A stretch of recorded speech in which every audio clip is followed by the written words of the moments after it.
Section 4.4 and 4.5 talk about doing direct proof, so we're going to use different cases. So just to kind of give us a little background here, let's try an example. So I've got this expression, 1 plus negative 1 to the n times 2n minus 1. And I just want to kind of look at what that expression gives us for different values of n. So let's look at n equals maybe 0, 1, 2, 3, and then we'll also do negative 1, negative 2, and negative 3. So we'll do a couple of these together, and then I'll just write the rest of them in. So when I plug in 0, I get 1 plus 1 times negative 1. So that gives me 0. When I plug in 1, I get 1 minus 1. 2 minus 1 is 1.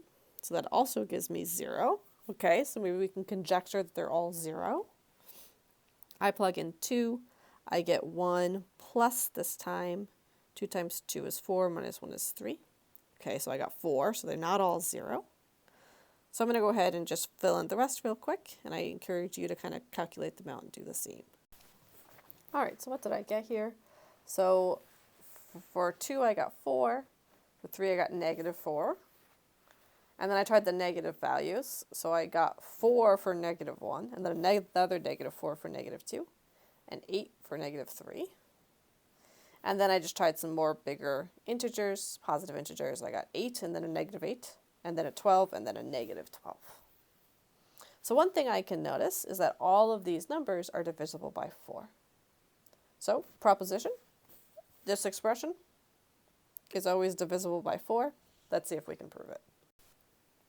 All right, so again, the proposition we have is that if n is an if n is a natural number, then 1 plus negative 1 to the n times 2n minus 1 is a multiple of 4. So we're going to restrict ourselves to natural numbers here. So let's try it. How can I show this is a multiple of 4? I notice that I have this negative 1 to the n, and I know that's going to always equal 1 when n is even, and negative 1 when n is odd. So it seems like this expression is going to really depend on, its value is really going to depend on if n is even versus if n is odd. So that's a time we might want to consider using cases. So I'm going to sort of break my proof up, and I'm going to say, okay, first think about when n is even. Let's see what I can say in that case. Now also consider n being odd, see what I can say in that case, and then we'll put them back together. So let's see what that would look like. So proof, we're going to assume the if. So I'll say suppose n is a natural number. Then we know that either n is even or n is odd. Right, that's true. That covers all of the cases. It's either even or it's odd. So let's consider each case separately. So we're letting the reader know exactly what we're going to do here. So when we say down here, right now, suppose n is even, if I didn't tell them what I was going to do, they'd be like, well, how could you suppose it's even? We don't know it's even. It's just any integer. So we explicitly say exactly what we're going to do, and we like to write case 1 and case 2 in front of these. So case 1, suppose n is even. Then, okay, definitions, n is equal to 2k for some k an integer. So then let's think about what this expression looks like. 1 plus negative 1 to the n times 2n minus 1 looks like 1 plus negative 1 to the 2k times 4k minus 1. Well, negative 1 to an even number, we can think of that as negative 1 squared to the k, which is just 1 to the k, which is just 1. So we could include that as part of our proof, or we can just sort of accept that everybody knows that negative 1 to an even number is going to be 1. So that's just 1 plus 1 times 4k minus 1. So that's just equal to 4k. Thus, 1 plus negative 1 to the n times 2 to the n minus 1 is a multiple of 4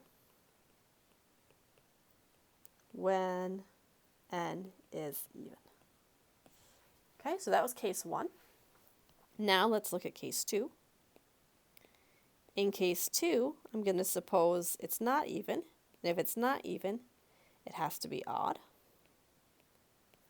Then it means it has to equal 2k plus 1 for some k in z. So let's see what we get then. 1 plus negative 1 to the n times that 2n minus 1 is going to equal 1 plus negative 1 to this odd number times 2 times 2k plus 1 minus 1. So again, that's 1. Negative 1 to an odd number is always negative 1. So I can write that just as minus, or maybe you'd want to prove that off to the side. And again, if I want to try to prove negative 1 to the 2k plus 1 equals negative 1, that would be a little lemma, a little mini proof that we could do inside that proof. We know that's going to be a minus, so I get 4k plus 2 minus 1, which is equal to 1 minus 4k. 2 minus 1 is 1. I distribute that minus to get 1, so I get negative 4. Okay. Give yourself a little bit more space here. You'd say that, which is a multiple of 4. So now, in either case, this expression, 1 plus negative 1 to the n to n minus 1, is a multiple of 4. That's what we wanted to show, so we are done. Okay, let's do one more proof based on this statement. Here we want to prove that every multiple of 4 equals 1 plus negative 1 to the n times 2n minus 1 for some n in z. Now this isn't written as an if-then, so maybe we would want to first rewrite this expression as an if-then statement. So I could do that as part of my proof. So I can say this can be restated as, so it's every multiple of 4, so if something is a multiple of 4, so let's give it a variable name. So if k is a multiple of 4,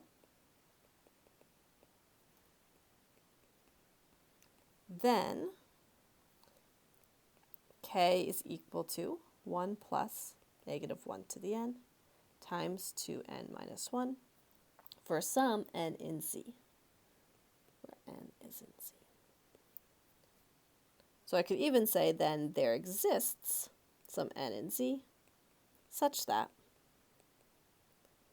k is equal to 1 plus negative 1 to the n times 2n minus 1.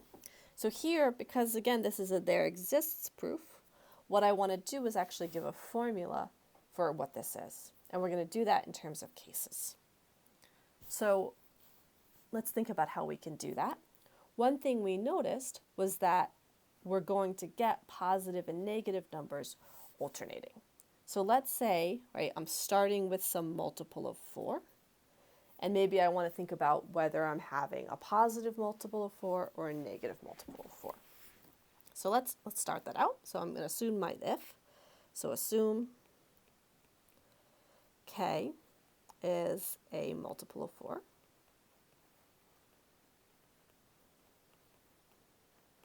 Then that means that k is equal to some constant times 4. So we'll be able to put the 4 first, where that a is in z. And now, depending on if that a was positive or negative, we knew that we were going to get different things. So let's say first, we'll get kind of the easy case out of the way. So case 1, if a is 0, then k is 0. And we already saw that we could let n equal 1, then 1 plus negative 1 to the 1 times 2 times 1 minus 1 equals, let me actually write it out a little better. When n is 1, then I'll write the expression with n's in it. That'll be a little bit more clear. And then I'll write it equal to the expression with 1's in it. And we can see that that equals 0. So we showed how to do it when a equaled 0. Now case 2, if a is less than 0, now I need to come up with a formula to get the negative ones. So what we would do here is we would sort of look at our patterns, we'd go back and we'd look at our chart and we'd see if we can come up with a formula. When we're reading a proof, it's often kind of frustrating because they just pull these things out of thin air. So they're not going to necessarily show you where they came up with this expression, but they did a lot of scratch work, a lot of background work, and they came up with an expression for what n should be, right? So we could do that. I encourage you to go back and look through that and see if you could derive this formula for yourself. But we can let that n equal 1 minus 2n. Right, I'm just trying to show what that n should be. So I can just pull it out of thin air as part of my proof. And then I just need to show you that it works. So that is allowed in a proof. So if a is less than 0, let me actually put some extra letters in here. So let n equals, and then we'll do that same expression, 1 minus 2a. Now, notice that, well, this 2a will be even, so 1 minus that will be odd, and we'll see that when we plug stuff in. So then, let's go ahead and look at our expression. 1 plus negative 1 to the n times 2n minus 1 is equal to 1 plus negative 1 to the 1 minus 2a times 2 times 1 minus 2a minus 1. So that's equal to 1 plus, we'll break this up, negative 1 to the 1 times negative 1 to the 2a times 2 minus 4a minus 1. So that's going to be 1. This is going to become just a negative 1, so minus. 2 minus 1 can simplify down to 1, minus 4a, which is 1 minus 1 plus 4a, which is equal to 4a. So again, I was able to find some expression which gave me 4a, which was equal to k. So I have this multiple of 4. If it was a 0 multiple of 4, I know how to find it from an n. If it was a negative multiple of 4, I know how to find it for an n. And then finally, case 3, if it was a positive multiple of 4, I could say what n should be. And again, we're just going to plug in those values. So we'll be able to show in each case what we get. So I'm not going to write any more here. I encourage you to look over this proof in the book and just sort of fill in the gaps there. But that's the idea with these proofs by cases. Okay, so I encourage you to work through this one. So I want you to show if n is an integer, then 5n squared plus 3n plus 7 is odd. And again, think about this in terms of doing a proof by cases. Okay, finally, let's do one more here. If two integers have opposite parity, then their sum is even. So let's see if we can prove this. So we're going to assume we have two integers. So a and b are integers, and a and b have opposite parity. Then, because they have opposite parity, either A is even and B is odd, or A is odd and B is even.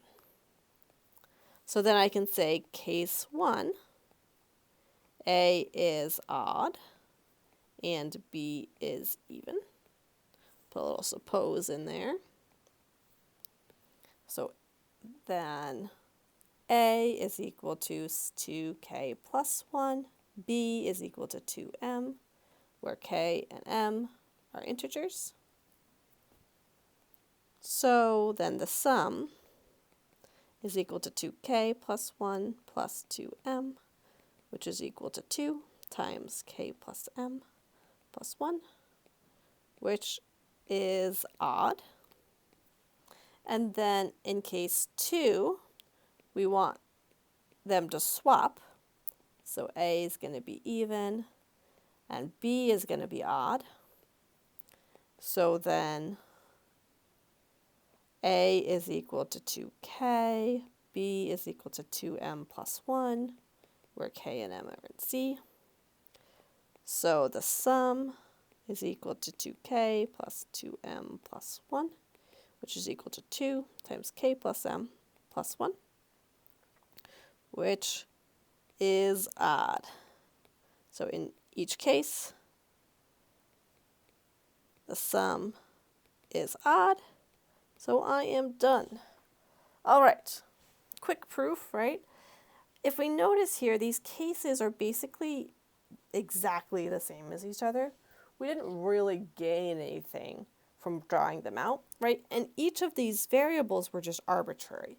So if I just give you two numbers, you could just be like, well, call the odd one A, call the even one B, and then you wouldn't have to do these twice. So section 4.5 in the book, if you want to read more about this, is talking about what happens when we have very similar cases. So we can use this idea, this without loss of generality, and you actually have to make sure it's really not losing any generality. We can simplify a proof by just showing one of the cases, as long as it really is going to be exactly the same for the other case. So what would that look like? So I can say proof, assume A and B are in Z, and A and B have opposite parity. Now, right, it's exactly the same if A is odd and B is even than if B is odd and A is even.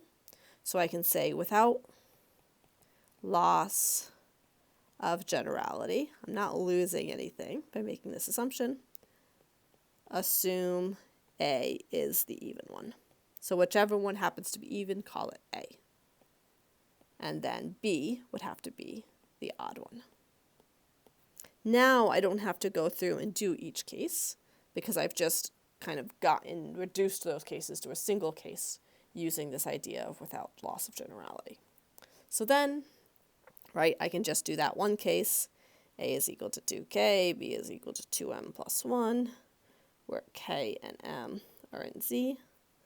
So the sum is equal to 2k plus 2m plus 1 is equal to 2.